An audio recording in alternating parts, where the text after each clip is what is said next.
Hey there guys, what's up? Ragtter here, welcoming you back to the Pokémon Platinum Souls-Locke. And I find it very hard to believe, but we are nearing the end. It's kinda crazy for me, because I've been working on this series for months, and even before this series had gone into effect, I had been working on it for quite a while, like getting the artwork done, learning how to edit on a new software, putting the idea into motion. I played through Dark Souls a whole nother time just to get ideas to use in this lock. It was crazy. But we are almost at the end, and I figured instead of making you sit through the entirety of Victory Road while I get lost and I figure out puzzles or I can't find which way to go, I figured it would be pretty cool if we sat down and I answered some questions instead. So I turned to the comments and let's get right into some of those, shall we? So GatorTube asks, number 1, why are you so awesome? And then number 2, seriously, why? Well, let me answer that right now. It's because every morning when I wake up, I apply awesome mask to my face, and I go throughout my whole day, I basically let that sit in, and then during the night when I record, the awesomeness is at its peak. Really? No, really. As if that was actually going to be a real thing that I did. The way I said that made me very amused with myself. But anyway, I don't know. I don't think of myself as being that awesome. I just like to think of myself as being able to hold up my end of a conversation, which is basically what YouTube is. It's a one-sided conversation with yourself. But I am glad that people do enjoy me. That makes me very happy. And 3, what motivated you to start your channel? Any YouTubers that you look up to? Well, originally, the Ragtter channel was just a bunch of Twitch highlights that I was uploading from streams that I would show my friends, you know, just because we could. What actually motivated me to start uploading seriously was when Hayden linked that channel that had only Twitch highlights in his description of our battle, and I was like, well, I guess I better start uploading seriously. He went out of his way to link me. And that's how I got started, actually. Hayden got me started and has kept me going ever since. YouTubers I look up to, I would probably say I look up to Aaron Hansen and Daniel Avidan, you know, the Game Grumps. I look up to them a lot. Their consistency is pretty amazing. I love JonTron. I love H3H3. There are a lot of YouTubers that I look up to and strive to make my content as good as. And I hope that one day I can be regarded as such. Or maybe some people think of me that way now, but, you know, I think I have a long way to go. Padu asks, do you have a real job or do you make enough from YouTube and or parents helping you out? So, I haven't been in school for a long time. I graduated high school in about 2011, and my parents have been helping me out ever since, mostly because every day, well, not every day, but for the most part, I've been recovering from some severe anxiety disorders, and my parents have been really, really kind to let me basically work with this and heal at my own pace. And it's really helped. I've made a lot of progress. Darren Amora asks, how did you become friends with Hayden, Kat, and Chad? Well, Hayden, at the start of Pokemon X and Y, we had a Wi-Fi battle, and I had been pretty big into competitive Pokemon for a while, but I had never really gone out of my way to do things like challenging YouTubers. And he and I battled, and we had a blast. We got to talking, and we became good friends. While we were going into one of Hayden's streams, he introduced me to Kat and Chad, and we've been buddies ever since. It was pretty cool. Lemmy asks, have any of your friends found out about your YouTube channel? All of them, actually. I tell all my friends about my YouTube channel. I like that people know what I do, and I like showing off what I do. I don't really find it that embarrassing.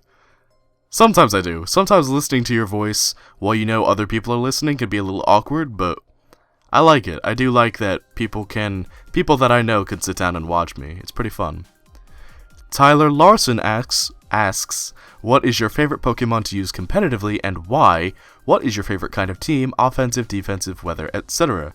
My favorite Pokemon to use competitively has always been Starmie because of its speed, a wide move pool, and a relative amount of power. It can also be run kind of bulky these days. It's just a lot of fun. It's always been one of my favorite Pokemon to use, and at this point, I would use it no matter what tier it fell into, just based on nostalgia alone. My favorite kind of team are probably bulky aggressive teams, or bulky offensive rather. I like being able to keep momentum going, but also being able to take a hit or two. I don't like using Pokemon like Weavile as much, but I do like using Pokemon like Entei, for instance. And I feel like I've had the most success with Pokemon that can stick around for a while in the match, rather than those that get taken out in one hit or knocked down to their Focus Sash. Shamalgam asks, what Pokemon would you like to see get evolutions or Mega Evolutions? I want to know what their evolution would look like, what typing they would have, and what their ability would be.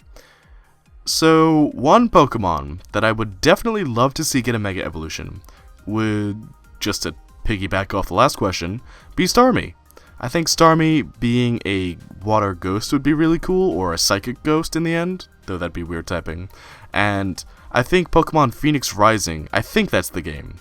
I'll do a double check, and if it's not, I'll correct myself. But that game has Starmie get a Mega Evolution that it surrounds itself with cosmos, and it looks very, very cool.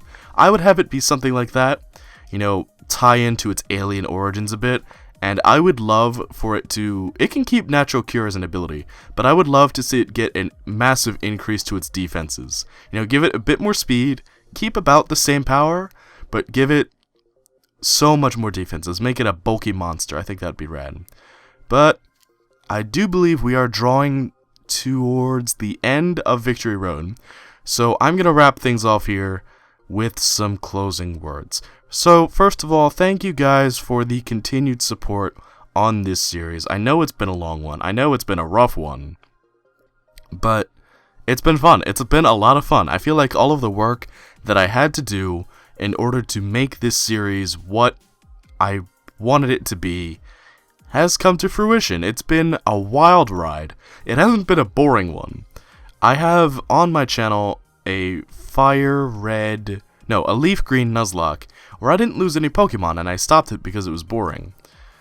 So, to be able to have a series this exciting off a main Pokemon game, that I put actual work into, that I've learned how to edit for, it felt really good. It made me feel like I was actually one of the top tier YouTubers with a professional series, and I like that a lot. So the fact that you guys have gotten as involved in it as you have, you've shown support on every episode, you answer the comment questions, you interact, it's been awesome, and I love you guys for it, and I hope you enjoy the finale as much as I'm dreading it. I haven't gotten there yet, but I have a feeling it's going to be a rough ride. Anyway, if you have enjoyed this episode, then please let me know with a like and a comment down below, telling me just how much fun you've had, and I will see you when we return to the last stretch of the Pokemon Platinum Souls-Locke. Until next time, guys, be sure to take care and have a good one. Thanks so much for watching. Until next time, bye-bye! That's what I just went for. Dragon Dance! Dragon Dance! Yeah, I was just gonna say that, damn it. I was gonna say, Dragon Dance! Fucking, you did it more magnificently before me, so fuck you. Aw, hate him.